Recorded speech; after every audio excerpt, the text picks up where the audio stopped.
and welcome to another video on the Philosophical Weightlifting YouTube channel. I'm joined today by Jake Derse of Milwaukee Barbell. I'm also joined by a house cat who can't seem to leave me alone, so I'll be pressing him out of the way for most of the show. But before basically, quick introduction to the topic. You can tell by the title, but a little bit more information.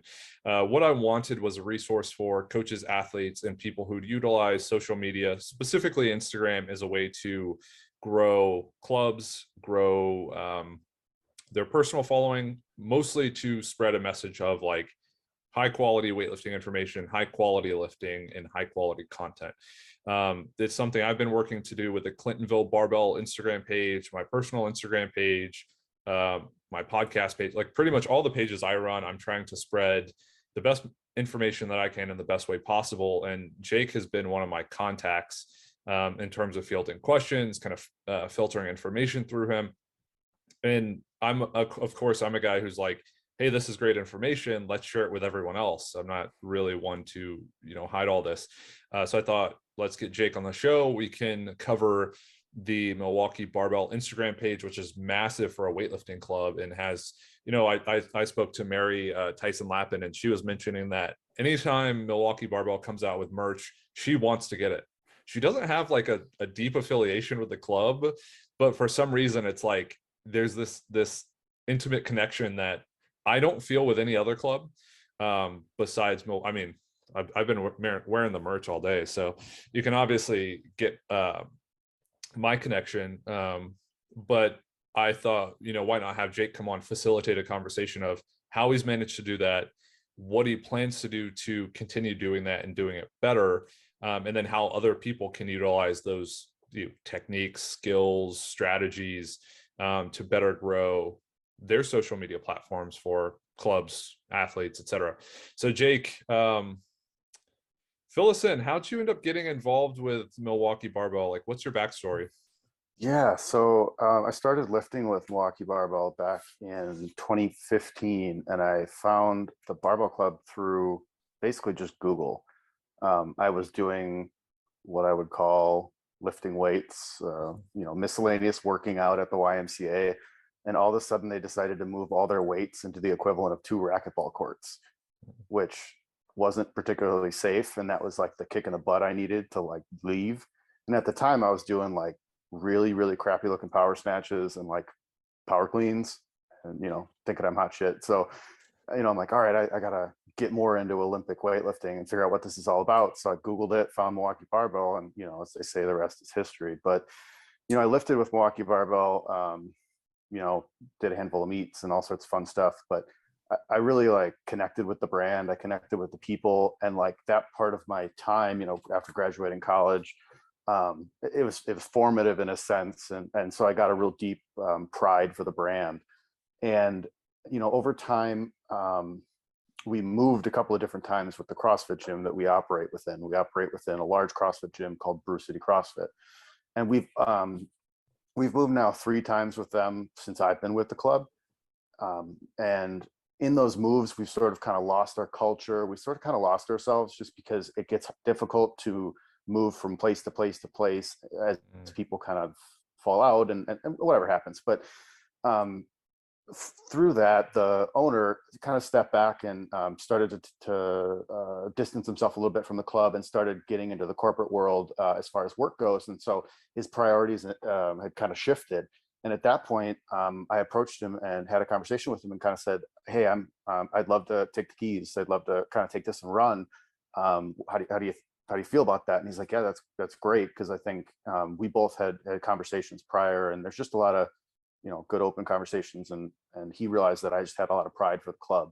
So at that point, we worked and talked with Nate, and Nate became kind of the partner in crime there, and Nate became the head coach of Milwaukee Barbell. And this was back in 2017.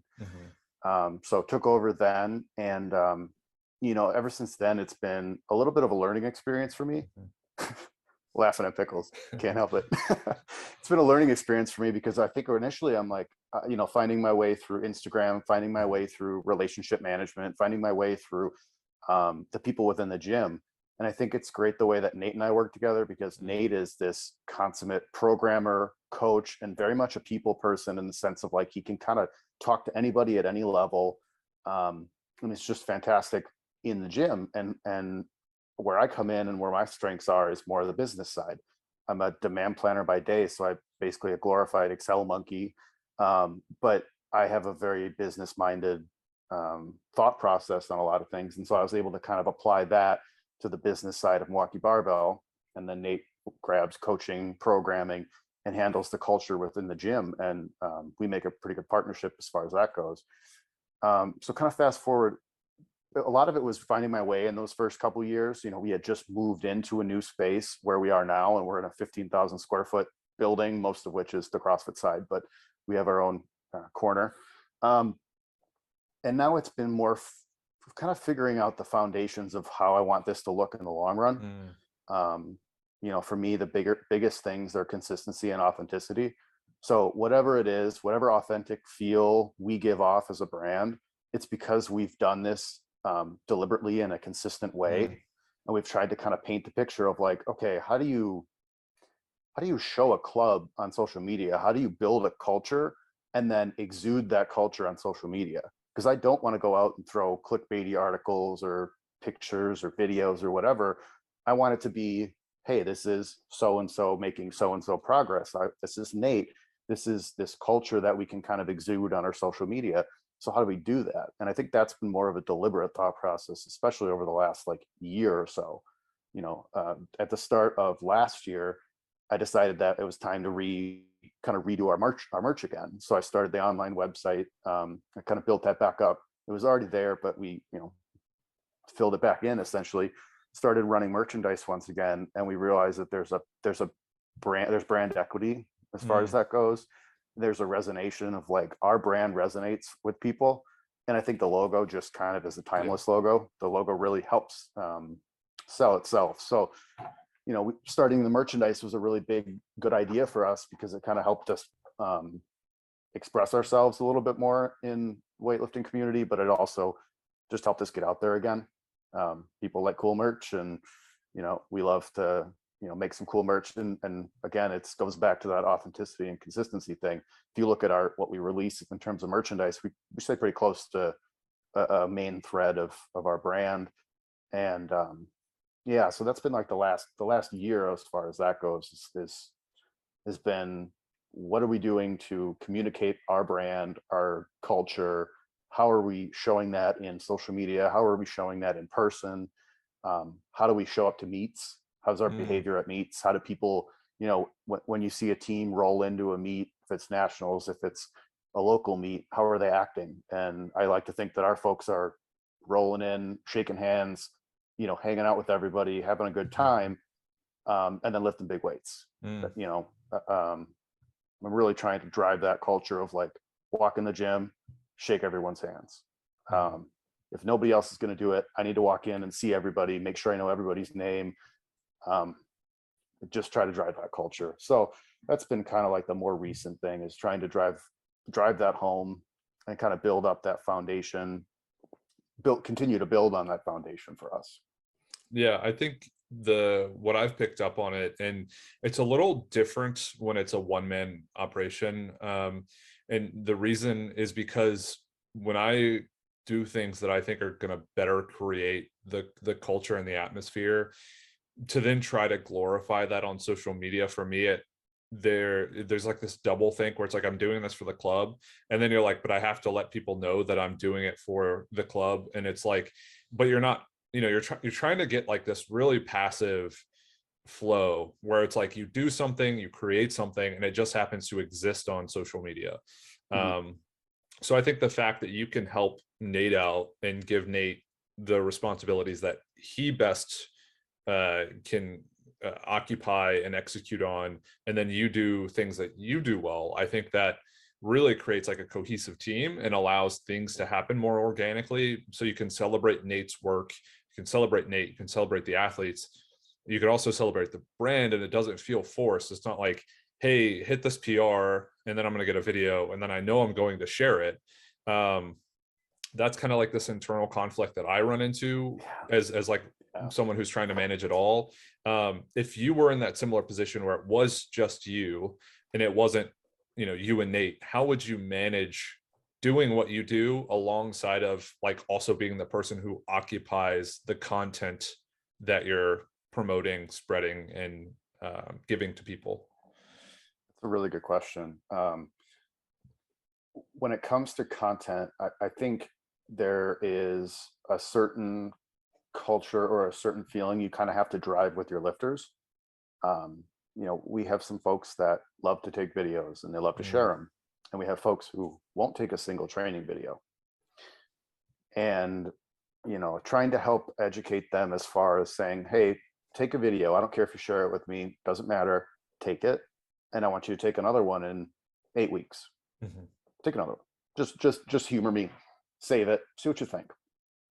Kind of trying to drive that behavior a little bit of getting some curiosity, some self, I guess some self-investigation of like, hey, what does my technique look like on video? Because I know what it feels like, but sometimes those immeasurable things, the kilos might not be going up, but you're moving better.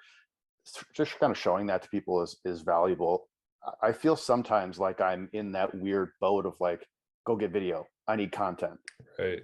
At the end of the day, you do need content. You do. And for our page, we're releasing 4 or 5 posts a week. And I'm trying to stay consistent at 4 or 5 posts a week. And before it was far less. But like to do that, you have to collect content. So I totally get what you mean when you say, I'm in this weird realm of like, I want to collect content, but I don't.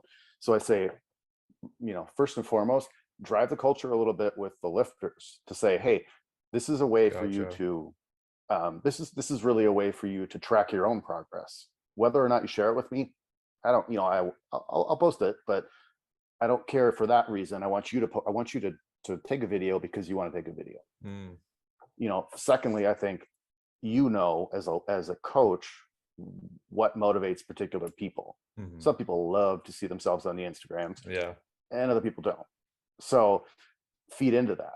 These people's personalities. That second, point number two is, I guess, feed into the proper people. Feed into them a little bit. Feed the ego, because there are people who lift really well when they're on video and don't lift so well when they're not on video. Third, I think, is just think outside the box as far as content goes, because it doesn't, as we've talked about and we've chatted about this, Messenger and all that, it doesn't necessarily have to be video or photo. It could be other content. There's other quality content that you can put out there that's engaging and interesting. It's just might not always get the most amount of views, might not get the best engagement. But again, you're trying to put out that authenticity of like, hey, this is who we are. You're trying to paint that picture.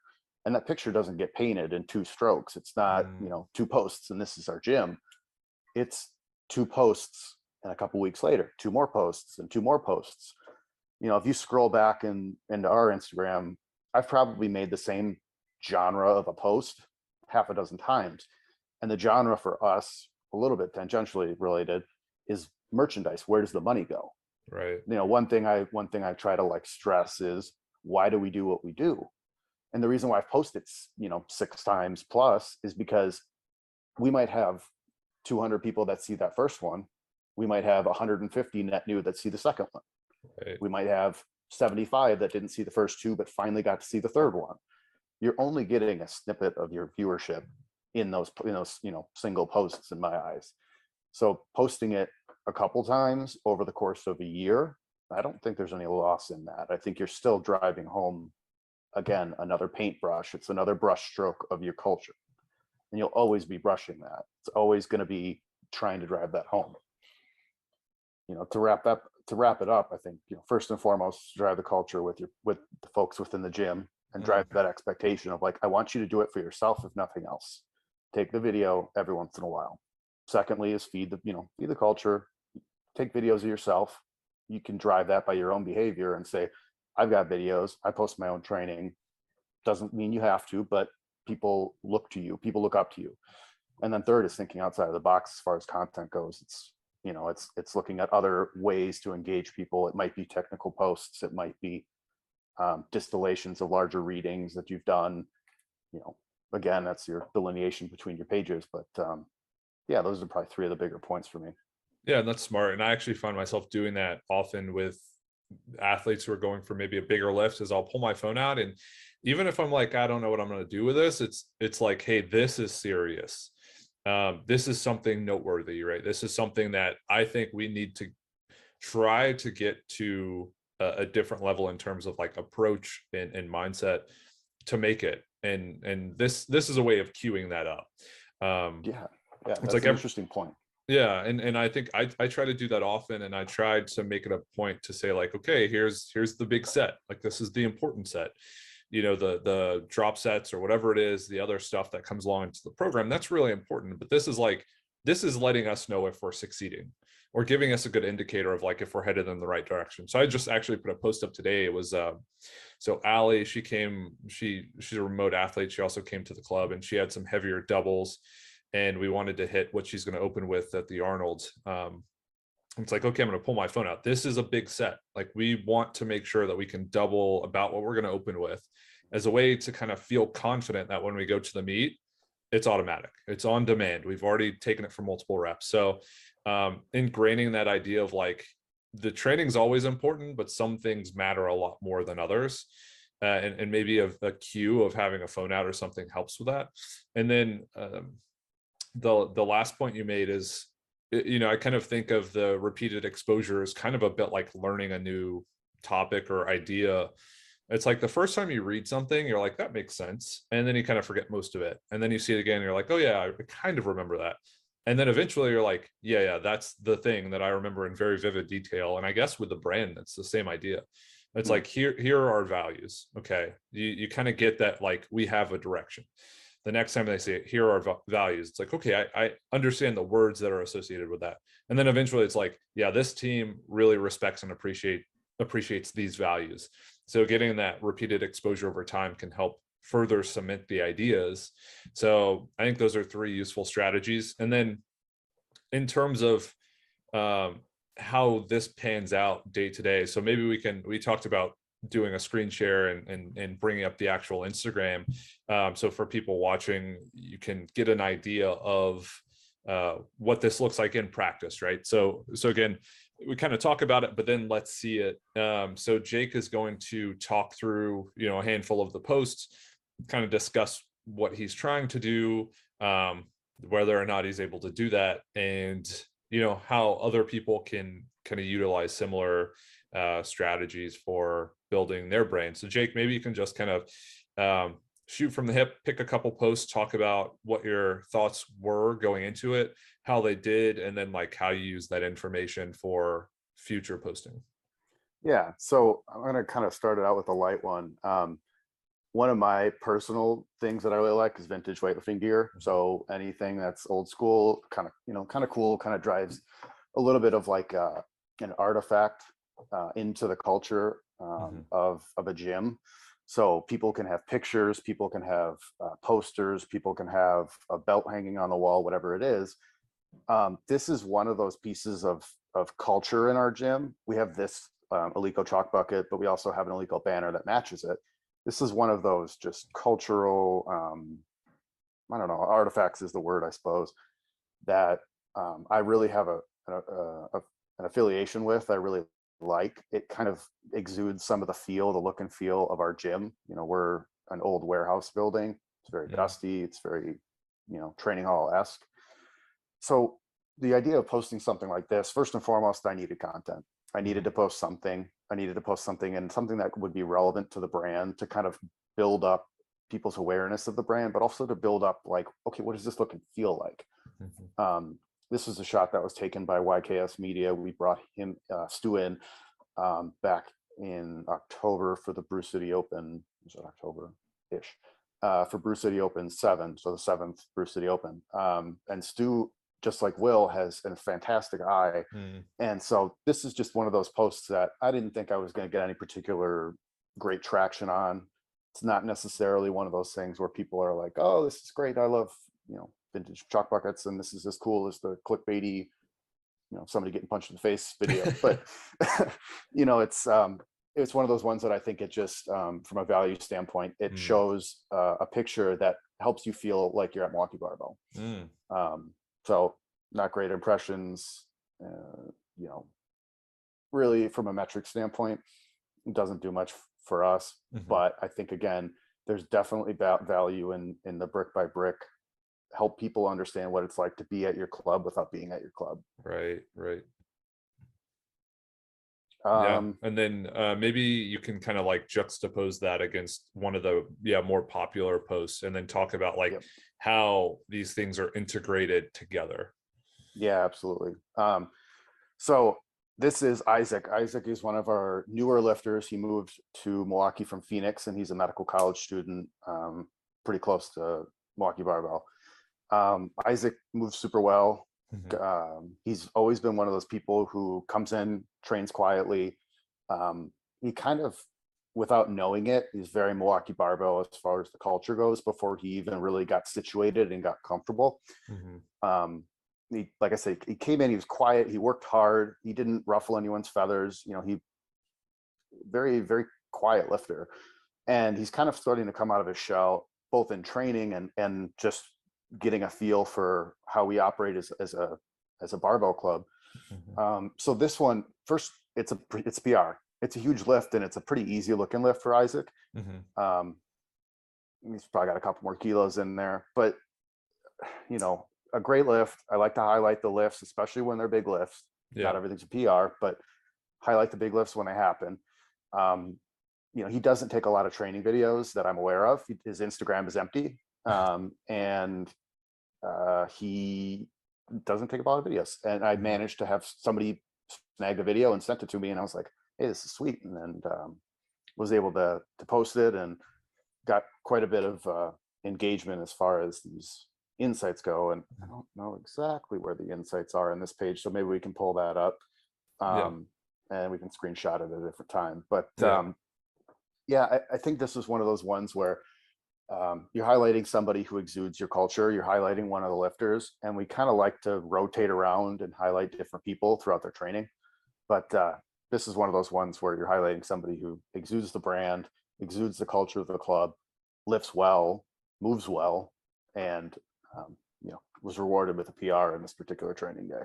Yeah, and then maybe you could bring up another like picture, and then one that's like more successful, and then talk about kind of the integration, because you mentioned this to me, the integration of hashtags, tags, getting other people to be involved with helping you spread the word too, so that you're not kind of like isolated, making it all happen yourself.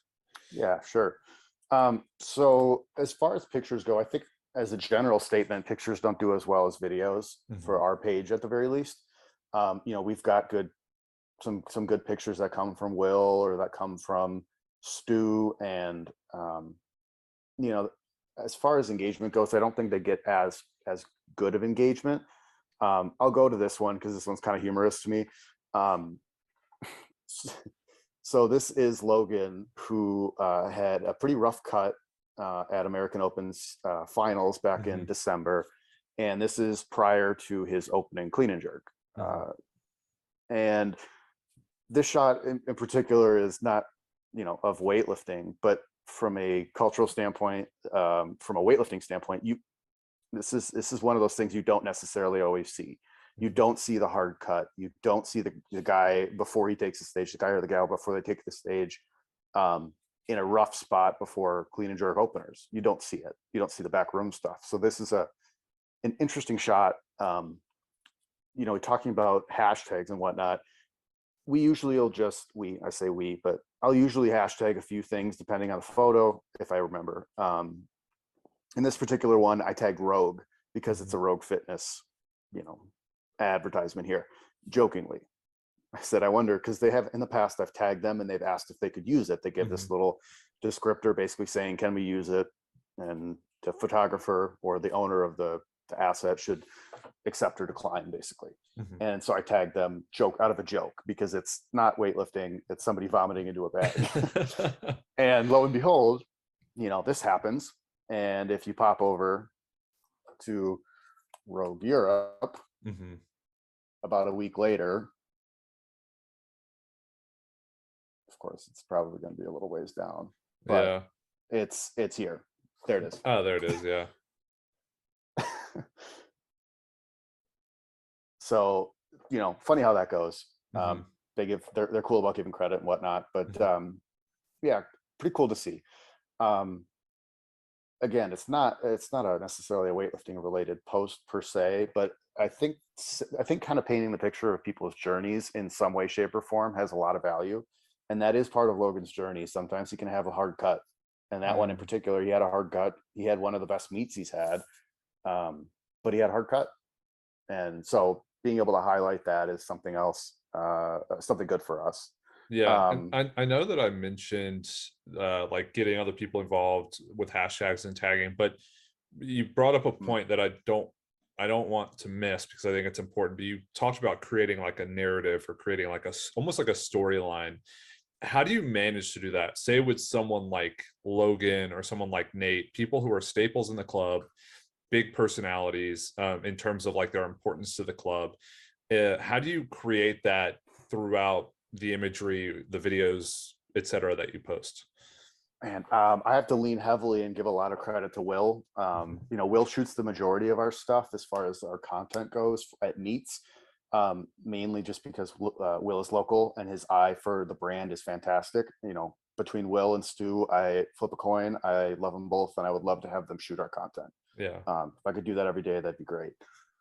So that allows me as somebody who needs to create the content, the end product, it allows me to look at photos and see the story through somebody Mm. else's eyes. Will is very, very much tied into Milwaukee Barbell, but he's not lifting at Milwaukee Barbell on a daily basis. So his ability to look at our brand and say, "This is what I see. This is the angle that I see. These are the shots that I see as relevant." That kind of helps me say, Mm. "Well, what do other people see?" Because Right. they're going to see something I think similar to what Will sees. um, I pulled up a post here, and this is a picture of Nate, and this is just a shameless plug of, hey, Nate's a good coach, and come hang out, come lift with us. We have two coaches. Shane's our remote coach; he does all of our remote programming, and Nate does all the in-person programming. And this kind of just gives us the idea of like Nate is coaching prior to actually lifting at the American Open. Nate goes from coach mode in the 67 class here, and he's going to go into lift mode, a Mm. day or 2 days later. So that kind of helps us tell the story of like, it's not exactly mm, describing the story per se, but Right. for me to be able to say this to you, this is what happens. Nate Right. goes and coaches, and if we have 6 athletes, he coaches 6 athletes usually, and then he goes and does his own lifting. So it allows us to tell the story of Nate, and kind of um, highlight the character involved in coaching. Mhm. Because if you are lifting on a meet as a coach and you're not, in one of the first sessions, if you're not a lighter lifter, you're likely coaching all of your lifters before you Right. even decide to, before you can even take the platform.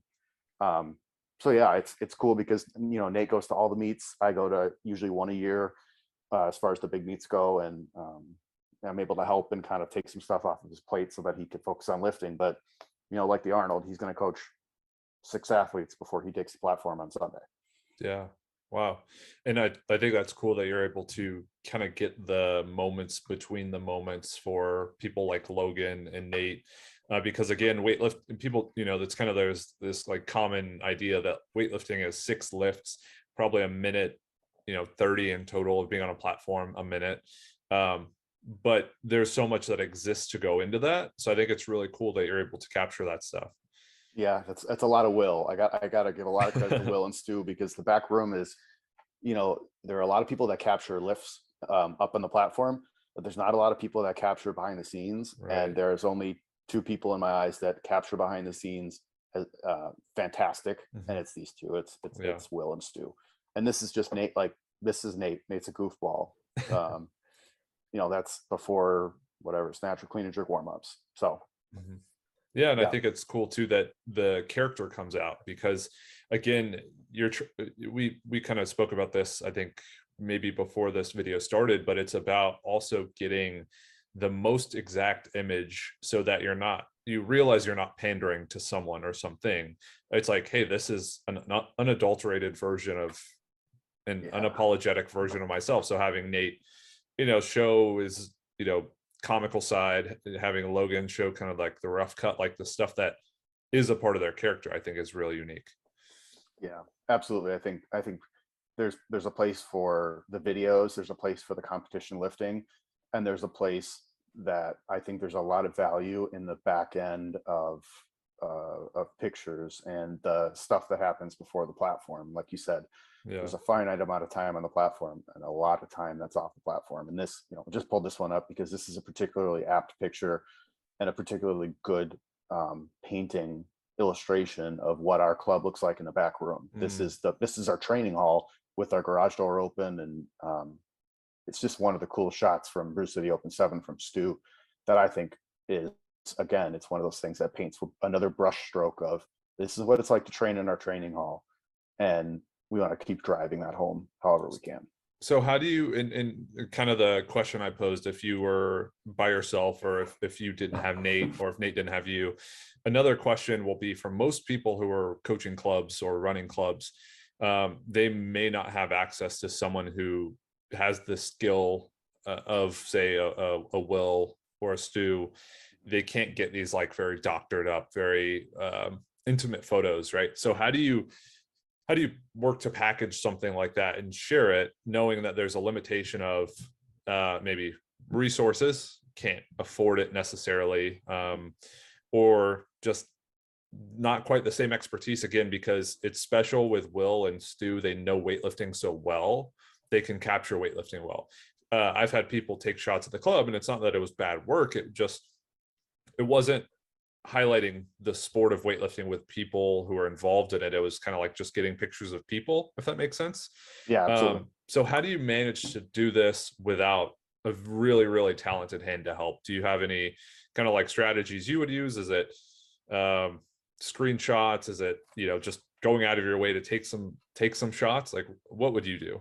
Yeah, I'm kind of laughing because originally we didn't have, before we pulled in Will and started bringing Will into the fold, content was just straight up pictures and whatnot, and videos from all of our lifters. So, Gotcha. This picture, or this is a video, and this is Andre, who took a video of his training. He trains up north in the Green Bay area. But he takes the videos and sends them our way. And you can see as you scroll back on our Instagram, the lack of consistency in the branding. Gotcha. So like, we did have Will come in, but this picture is from a long, long time ago. You see the lack of consistency in branding because you're looking at videos from, Nate's iPhone, and videos from Andre's iPhone, and videos from Ermin's iPhone. When it comes to consistency, I think,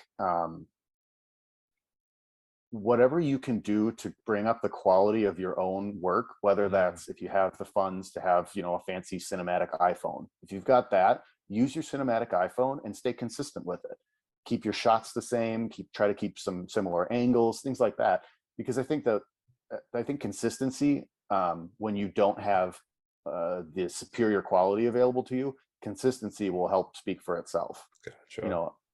Because you're going to have inconsistency across different, people's phones and whatnot. So whatever you can do to bring up your quality, like I said, if you've got the cinematic iPhone, that's fantastic. If you have access to like an SLR camera or something fancy like that, you can still take fantastic shots with an iPhone. I mean, our entire Instagram before maybe like 2019 was all off of people's iPhones and whatnot. And you'll see the quality varies, but you're still getting those similar shots and drawing a thread. And as long as you're consistent as far as the quality of the camera you're using, whether it's whether it's one of those ones, the film cameras, or whether it's something else, consistency is the king out of that.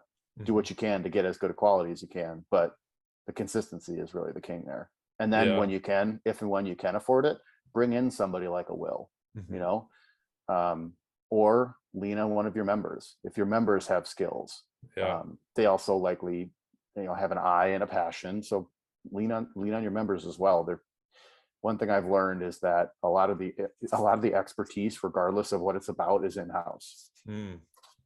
For us, there's one of the ladies that is fairly new to the club. She worked on a political campaign, and she ran Instagram ads, and that was like her her key thing. And we run Instagram ads occasionally to promote merchandise, because the merchandise again feeds back into the club. But I was like, okay, I have some questions. And she's like, yeah, I'd love to help you. So it's just one example of many, that a lot of the expertise is in-house, and you just kind of have to ask. And people are more than willing to help. People are more than willing to kind of tag in and say, this is what I would do. Yeah, it's funny you mentioned that. Actually, there's a lady, her name's Hannah, and I'm gonna get her to kind of come in and get a bunch of shots of people so we can do just that. And the thing I think is important, coming at it from a much more underdeveloped level than where you're at, but the thing I think is important is like getting them involved, but then celebrating the involvement. It's like, hey, you're doing me a big favor, and I want people to know that it helps a lot, and I'm really appreciative, and I want to make sure that you're getting as much as you can out of it, which is part of what I try to communicate with my coaching or anything I do. It's like, hey, whatever I have, I'm willing to give to you, knowing that it's kind of this mutual exchange, and we're just both trying to produce better content, help people develop a better relationship with the weightlifting community, whatever it is. It's always starting from the standpoint of being mutual. And I think that really helps too, because it gets people excited to be involved. Not necessarily so much for getting known, but just because people like being celebrated. And then as far as the way you get, so we've kind of come to this point of like, okay, we've gotten the content, we've gotten someone who can take good shots, we've gotten consistent videos, we've gotten high quality lifting or educational content. How do you go about spreading that? So you've given me a few tips, but like, say you have photos from Will, you have videos of Nate, you have the merch and the cultural artifacts that kind of drive the message of the club. How do you make sure that reaches a big audience or a big group of people? Yeah, so I'll start with I guess the easiest of them, and that's to help spread our merchandise. So when we look at something like this post here, this is the this is the dozenth time I posted something about merchandise. And the reason why I bring this particular post up is because I'm continuing to put a brick in the wall of building Right. that, hey, this is our merchandise. This is part of what we're all about, but also continuing to put a brick in the wall of, hey, for the people who are new here or the people who haven't seen it, where does your money go? If you Right. decide, hey, I'm going to spend $50 on a crew neck, where does my money go? And that's not something that I think is a very common practice that I've really seen. The reason I wanted to call it out is because the ethos of it is the money goes back into the club. At the end of the day. It's not like I'm sitting here and banking $20,000 on merchandise or some ridiculous number. Right. Like I have a day job, and this is a passion project and something that I'm very, very, very tied into. But at the end of the day, the goal here is to feed this money back into the club to get better equipment, to get better platforms, to keep everything up to date, but eventually, look at potential ways to support our athletes. Because one of the things that I've always noticed is that, people's excuses for not going to meets or not trying a bigger meet or not reaching a little bit more sometimes can fall back on funds. And that is what it is. But how do you lower the barrier to entry for somebody to go to the Arnold? Right. Well, first and foremost, you help them find some place to stay that's going to be inexpensive. And that's, you've got relationships across this wonderful sport, and you can call some people and have 4 roommates in an hour. You take care of that. But what about registration? Registration is now $175 if you're filling out, going in on time. How do you lower that barrier to entry? And that's one thing I'd like to learn, figure out a way to do over the course of time. So kind of circling back, one of the easiest ways for me to kind of get this out there is Instagram promotions and looking at ad promotions, because it gets more eyes on the logo. Right. And the logo itself is a lot of people just love the logo. People love the old timey blue collar look of the logo. And, we're fine with that. We're fine with that being the first person, the first introduction to the brand. In an ideal state, I want people to learn about the brand, engage with the brand, learn about the ethos of what we do, and then buy because they love what they see. Yeah. That's like euphoria for me. Is, people come around and they learn about us, they love what we do, they love what we're about, and they want to support that. Mhm. So Instagram ads are a great way for me to be able to leverage this and, get some eyeballs on it. This is, like I said, this is probably the dozenth time I've posted something about some sort of a merchandise promotion per se, but that's the best way for me to get this out. So I would say that's, the easiest way to get eyes on something that you're selling is your Instagram promotions and ads. Mhm. Yeah, and just a quick comment. I think it's really important and smart that you tell people where their money is going, because people just tend to kind of project or predict something if they don't understand it or don't know it. It's like, okay, people they're really trying to sell this product. I wonder why they're pushing that on us. They're trying to like pad their pockets or something, and they're like, hey, all this money goes back to the athletes. So like there's no open-ended aspect of it. So like people can't doubt the quality of the purpose behind sharing the information. So I think that's Yeah. really smart, and probably something I should do, to be honest. I can't not use this point in the conversation to at least plug this post, because when I think of where this club has been and where we're going and kind of where we are right now, I look back at when we had 4 platforms. We had 2 men's bars that spun well and 1 women's bar that spun well, and a couple of sets of pen light plates. Mm, And over the course of time, there's only so much money in a sport. The way that yeah. we operate is a little bit different than the average bear. So um, we are, part of Brew City CrossFit per se. They are a brand that we operate under, and thus we have to pay, in a one way, shape, or form, we pay rent. And so that gets very expensive very fast in large cities. Even in Milwaukee, it's expensive. So there's not a lot of money to go around as far as plates go. So when I looked at this, I said, okay, 2021 was this amazing year for us because we relaunched our merchandise. It had great traction, and we launched we launched the communication and the ethos behind why we're asking for people to buy our merch. Yeah, Mhm. you love it, but where's your money going? Right. Um, and this is like the fruition. This post is actually probably one of the most meaningful posts for me to have written, Mhm. because this is me saying, hey, we just bought this many sets of plates from Yeah. Rogue because you guys supported us. Right. And to see that come to fruition over time, because that's the culmination of work, that's a culmination of building a culture, that's a culmination of people trusting us that we're doing what we're saying we're doing. Right. And so, using this as a hey, this is where your money's going. This is an actual picture of where your money went in Right. 2021. This is how you actually supported us directly.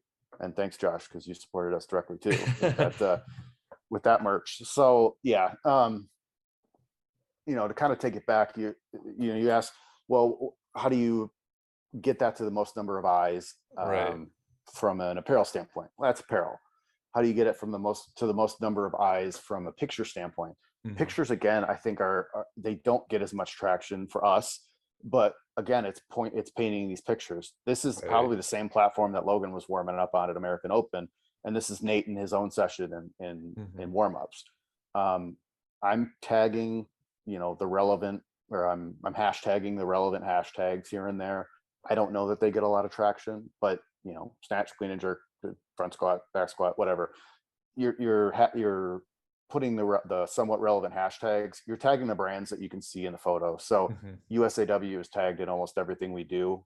They don't ever repost anything that we post, but if somebody's going to find USAW and they want to see clubs, they can go look at USAW's tagged photos, and they Right. could go through and be like, hey, that's a cool photo. Oh, that's a cool club. Done.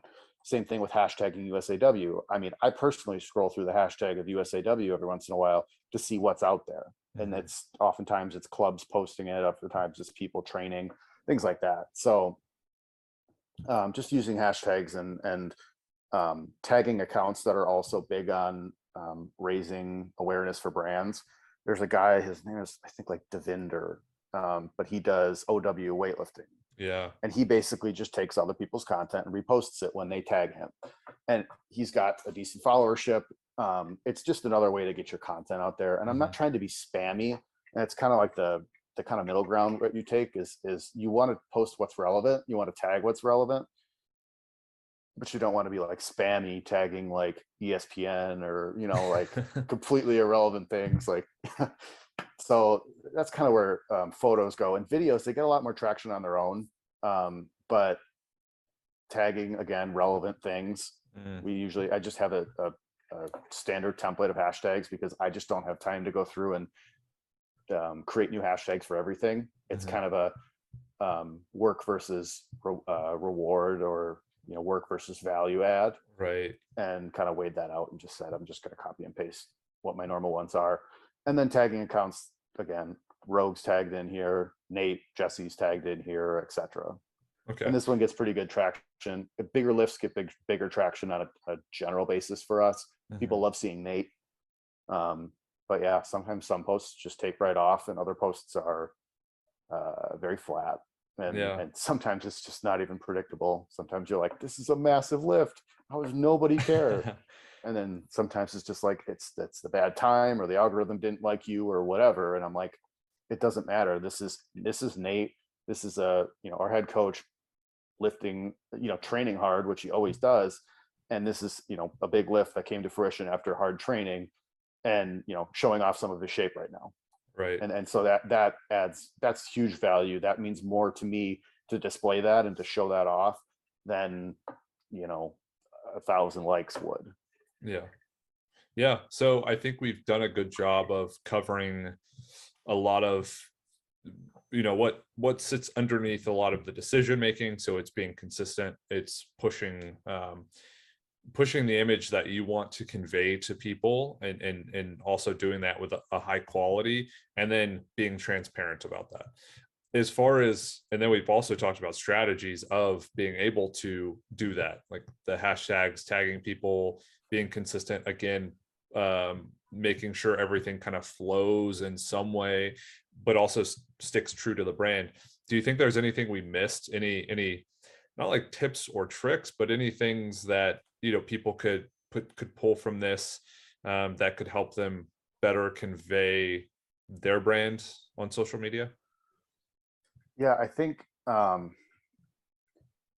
listened to a podcast with you and Chris from SoCal, and I think he's got a very business-minded approach to his barbell club, which was really interesting to hear, and talking about vision and talking about mission, and then listing some of the important foundations for him. And to kind of take that and apply it to this realm, I think as a club, for example, you need to know, what are you trying to portray as a club? For us, it's the authenticity of the hard work, the grit, the Midwestern blue collar family appeal, the family feel. I want people to look at Milwaukee Barbell and say, that looks like a family. That looks like people having fun in the training hall, but also busting ass and lifting heavy. It's a little dirty, it's a little chalky, but we want that kind of blue collar, hardworking feel. So what is it that you are about as your club? What is it that you think that you're about?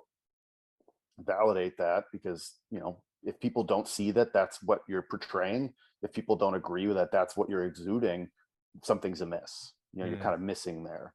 So what are you about? What do you want to portray? And then being authentic in those posts. Do they pass the authenticity check? If I go out here and I post a picture of, I don't know, I post a picture of somebody missing a jerk, and then edit it with some yakety sax or something, that's a huge miss. Right. That's not us. That's not what we're about. Right. Yeah, I'll post misses every once in a while, but that's not what we want to portray. We want to portray technical excellence. So a gritty PR, big PR, yeah, we'll show that. But we don't want to be highlighting poor movement patterns or anything like that. We want to continue to highlight quality and movement. We want to continue to highlight our culture that we're driving home. And I think that's what other clubs could do well with, is just saying, what are we trying to show people here? What is it that we want people to see and think when they talk about our club? And I think for me, it's those things, but how do we just display who we are as people? How do we get that out on social media and post something that's accurate to the picture? Because if you walk into Milwaukee Barbell, you can go find that chalk bucket and it's just as scuffed up and crappy and covered in chalk as it is in this picture. And there's people and plates all over the place. It's chaos and it's great. There's bars everywhere. These are things that are authentic to us. So it's finding that level of like, who are you? And if there's ever a point where you think, hey, I think I'm faking this or I'm forcing this, don't do it. I think that's the biggest thing, kind of talking around myself here, is just, if something doesn't pass the sniff test, this isn't me, this isn't us, don't do it. Yeah. I think that's a great point. And I think what it does is you realize there are like three different aspects to decision making. There's, does this fit in with what we've done? Does this fit in with what we want to do? And then does this fit into what people will end up doing later on? So it's kind of like, looking at our body of work, contributing to that, looking at our current kind of like string of posts or communications about what we do and why we do it. And then it's like, okay, looking at the influence that we'll have later on. And yeah, it sounds kind of like a lot of thought, a lot of work, but that's kind of what it is, right? You're trying to build something that's pure and true to what you are, what resonates with you. And that's not easy. And a lot of this thought is to like, how can we make that happen without a lot of the blocks of typical like social media posts? Or it's like, how can we best get that to people? So it's not pandering to social media, it's using social media as a tool, or as a way of getting that to more eyes, more people who could, lift with you. And ultimately, if you think you have a good product, that's the idea, right? It's to get them the product or the service that you have because you think it's high quality. Yeah. And to your point before, another thing is just consistency. And I would say consistency in all factors, from again, the authenticity standpoint, I'll keep hammering that home, but consistency from a posting standpoint. So if you can find one good post a week, post once a week, right? Post the quality, post that great stuff once a week, be consistent about it. And eventually you're going to gather more content. You're going to get additional resources to do that. You're going to get more creative about the content you put out, but whatever it is, just be consistent with it. I don't typically post on the weekends. I don't have a whole lot of time to, and I just kind of made that an expectation for myself and kind of don't. I'll post stories on the weekends, but I don't post a post. So it's that consistency of post frequency. It's the consistency of your brand and the feel and what you put out. And like you said, use that kind of decision-making hierarchy of, is it who we've been? Is it who we are? Is it where we're going? Kind of. Yeah. Yeah. And obviously this is like unintentionally the best ad for Milwaukee Barbell, given that people can see the Instagram page. But if they want to either chat with you, find more information, where can we direct people if they're interested in kind of either growing their own social media, their club social media, chatting with you about that, or just being, more of a part of Milwaukee Barbell through buying the merch, or, potentially joining the club or getting programming from, say, Nate or Shane? Yeah. So you can follow us on MKE Barbell, Milwaukee Barbell on Instagram. If you want to message me directly, you can message me on the page. I have a personal Instagram, but it's all just training log and nothing interesting. But yeah, you can message me here. Always happy to answer questions. Honestly, nothing's off the table. Ask away. Very transparent with how we do things and how we go about making decisions and things like that. And yeah, you can reach me here. Yeah. And if you guys feel like you got anything of value with this, I know it's a bit different from what I normally put up. Let me know in the comment section. Give me some feedback. Hit that thumbs up. That usually is a good indicator that people are receptive to the content. Share it around. You can follow me on Instagram at Josh_PhilWL. It's PHILWL. You can follow the club at Clintonville Barbell. And you could kind of scour the YouTube for more videos of programming and technique. And until next time, we will catch you guys on another video on the Philosophical Weightlifting YouTube channel.